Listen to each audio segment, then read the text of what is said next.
여러분들 22절 보시면은 예루살렘에 수전절이 이르렀다. 즉 절기가 있는데 수전절이라고 하는 절기라고 하는 것이죠. 때는 겨울이라 이렇게 말하고 있습니다. 이 수전절이라고 하는 절기는 요한복음에만 나옵니다. 구약에도 나오지 않고 신약 다른 곳에도 나오지 않습니다. 즉 우리에게는 생소한 절기이지요. 히브리 말로는 하누카라고 합니다. 하누카. 이 수전절이라고 하는 것은 사실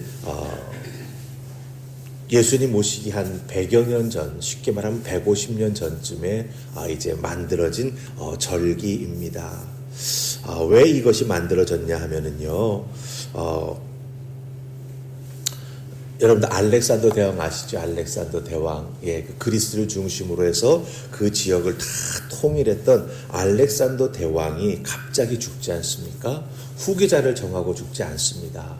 그렇기 때문에 그 밑에서 힘을 키우고 있던 많은 사람들이 내가 왕이 돼야지 하다가 결국은 서로 싸우면서 분열이 되었습니다. 그래서 지금의 이 팔레스타인 지역에 와가지고 나라를 세운 이 셀레우코스라고 하는 왕이 있었습니다. 즉 알렉산더 대왕의 쉽게 말하면 오른팔의 역할을 했던 사람이죠. 근데 자기가 왕이 되지 못하니까 이 팔레스타인 지역에다가 셀레우코스라고 하는 왕조를 세우고 거기에 왕이 되었습니다.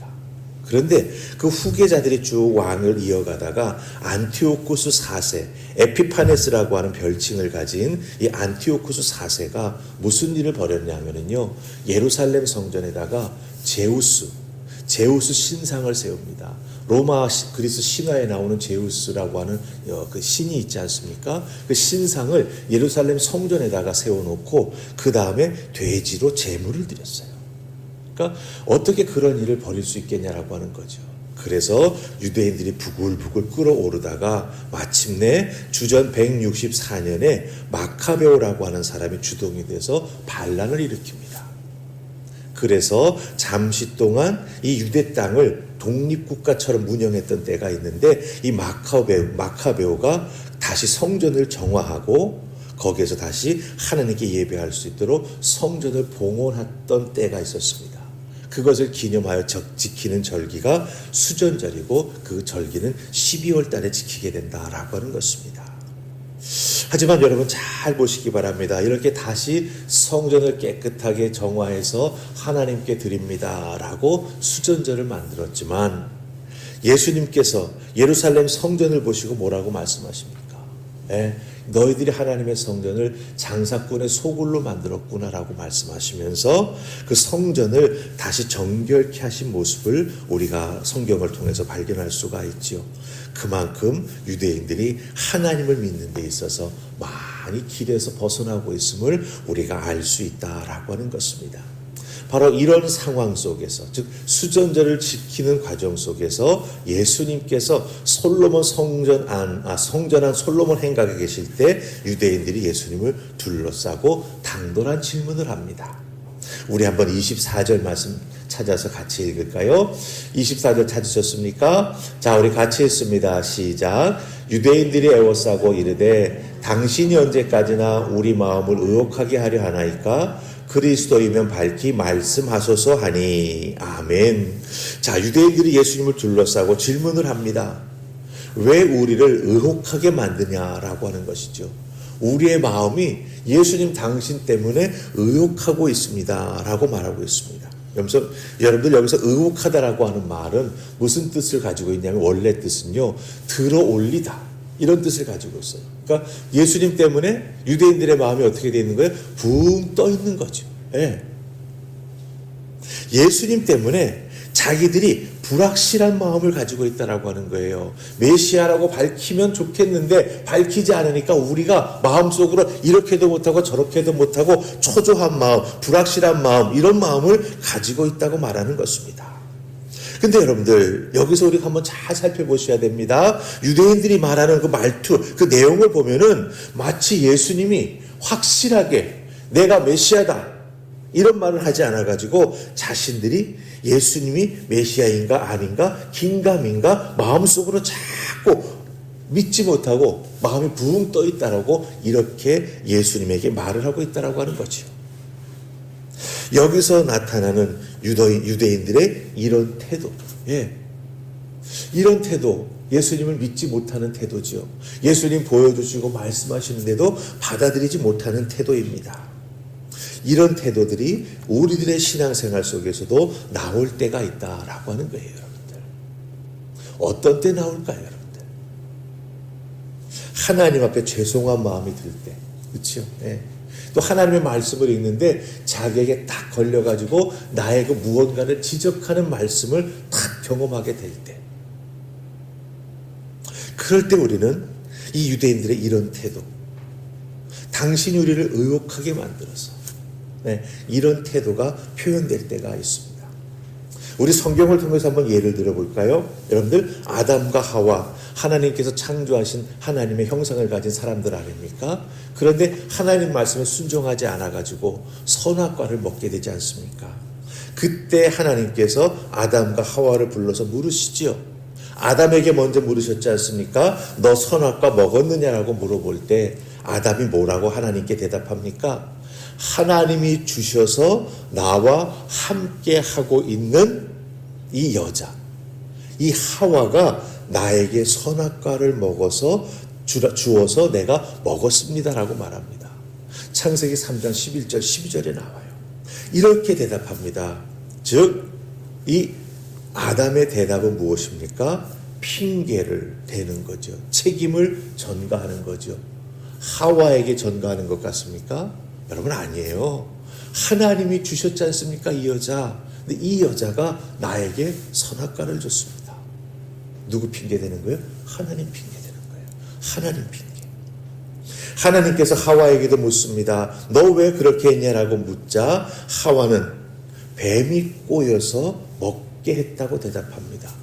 또 나름대로 핑계를 댑니다. 이게 바로 우리들의 모습이다라고 하는 거예요.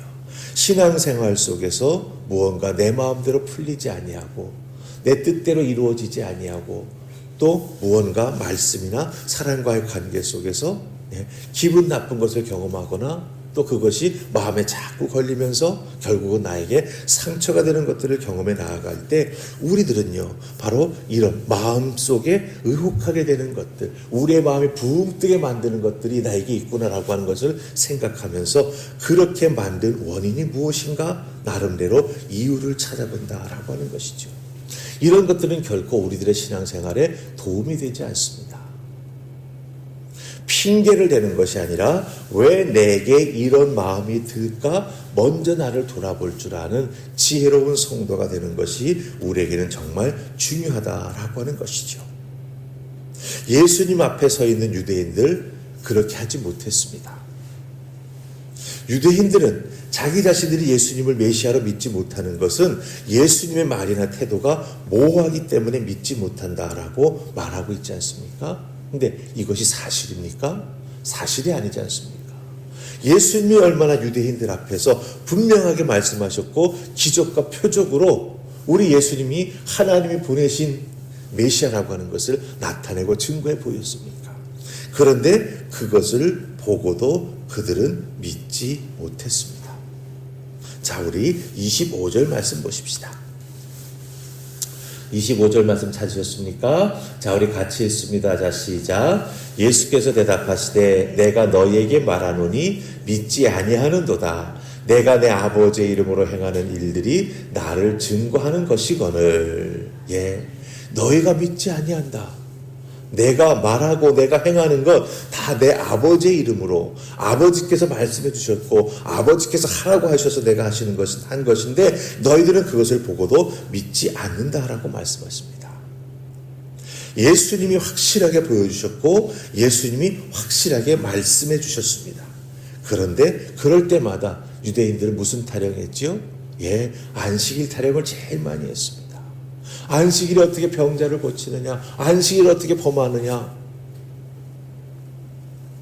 안식일 타령을 하면서 예수님을 믿지 못하는 그런 태도를 계속 보였던 것이죠. 하지만 예수님은 말씀하셨고 예수님은 보여주셨습니다. 즉 예수님 핑계를 댈 수 없다라고 하는 것을 예수님은 분명히 25절에서 말씀하시는 것을 우리가 보게 된다라고 하는 것이지요. 여러분들, 우리들이 신앙생활에 나아갈 때 우리 주님께서, 우리 예수님께서 우리에게 모호하게 애매하게 하시는 것은 하나도 없습니다. 여러분, 이걸 아셔야 돼요. 예수님을 믿고 의지하며 나아가는데 예수님이 애매하게 우리에게 말씀하실까요? 예수님이 애매하게 우리에게 신앙생활의 체험과 경험을 주실까요? 아닙니다. 여러분, 성경 보시기 바랍니다. 예수님께서 얼마나 분명하고 확실하게 우리에게 말씀해 주십니까? 예수 그리스도, 나는 메시아다, 하나님이 보낸 자다, 너희들을 위해서 나는 십자가에 달려 죽는다, 너희들의 죄를 용서해 주기 위해서 이 땅에 왔다, 얼마나 분명하게 말씀하십니까? 성경을 통해서 예수님은 언제나 자기 자신을 분명하게 계시하시고 알려주시고 주님의 뜻을 말씀해 주셨습니다. 중요한 것은요, 내가 주님의 양이 되어서, 내가 주님의 양이 되어서, 이건 다른 말로 바꾸면 예수님을 믿는 분명한 믿음을 가지고 주님을 바라보고 주님의 말씀을 듣고 주님의 말씀을 깊이 묵상하여 내 것으로 만들 때 우리는 결코 의심할 것이 없다라고 하는 거죠. 주님께서 나에게 주시는 뜻을 깨달아 알게 되고 말씀을 통해서 영적으로 힘을 공급받게 되면서 믿음의 삶을 정말 열심히 뜨겁게 주님을 기뻐하시는 모습으로 신앙생활에 나아가는 우리가 된다라고 하는 것입니다. 결국 중요한 건 무엇입니까? 내가 주님의 양이 되는 것. 다른 말로 바꾸면 주님을 분명하고 확실하게 믿고 의지하며 살아나가는 성도가 되는 것. 어떤 환경 속에서도 변명하지 아니하고 핑계하지 아니하고 이런 상황 속에서도, 이런 환경 속에서도, 이런 사건 속에서도, 이런 아픔 속에서도 나를 향해서 주님이 말씀해 주신다라고 하는 분명한 믿음을 가지고 그것을 들여다볼 때 우리는 주님의 말씀을 발견하게 되고 주님의 뜻을 깨달아 알게 되고 나를 향한 주님의 음성을 듣게 된다라고 하는 것입니다. 핑계대기 시작하면요, 절대로 깨닫지 못합니다. 잘못하면 돌아오는 길이 너무 멀 때가 있어요. 바로 질러갈 수 있는데 의심하기 시작하고 핑계대기 시작하고 귀 기울이지 아니하기 시작하면요, 돌아오는 길이 너무 멀 수가 있습니다. 마치 이 이스라엘 백성들이 광야에서 출애굽하여 40년 헤매는 것처럼. 여러분들, 그런 신앙이 사실은 참 어려운 신앙이죠. 물론 깨달음의 기간이 주어지니까 감사하기도 하지만 오히려 내가 분명한 믿음 가지고 흔들리지 않았을 때 우리 주님께서 정확하게 알려주실 수 있는데 의심하기 때문에 자꾸 돌고 또 돌고 또 돈다라고 하는 거예요. 여러분들, 얼마나 많은 시간의 낭비입니까? 그 시간 은혜를 더 받고 그 시간 주님을 위해서 더 열심히 헌신하고 봉사할 수 있는 믿음의 사람이 될 수 있는데, 그러기에 여러분들 중요한 것은요, 내 믿음입니다. 내가 주님의 양이 되는 것입니다. 그리고 주님께서 주시는 푸른 초장 맑은 물가로 인도해 주시는 그 말씀을 내가 잘 씹어먹기 시작하면 어떻게 됩니까? 우리의 믿음이 성장하게 되고 하나님의 사람으로서 믿음의 뿌리가 깊이 내려지게 되고 흔들리지 아니하며 주님만 바라보고 나아가는 믿음의 사람이 된다고 하는 거 꼭 기억하시고, 오늘 이 새벽 주의 음성을 듣고 핑계대지 아니하는 주님의 양이 되시기를 주님의 이름으로 축복합니다. 아멘. 우리 기도하십시다. 좋으신 하나님, 은혜 감사합니다. 오늘 주신 말씀 잘 기억하게 하시고 유대인들처럼 분명히 보여주시고 말씀해 주심에도 불구하고 내가 가지고 있는 율법의 틀 때문에, 내가 가지고 있는 내 생각, 내 주장 때문에 주님의 말씀을 받아들이지 못하고 깨달아 알지 못하는 미련한 우리가 되지 않도록 주여 도와주시옵소서.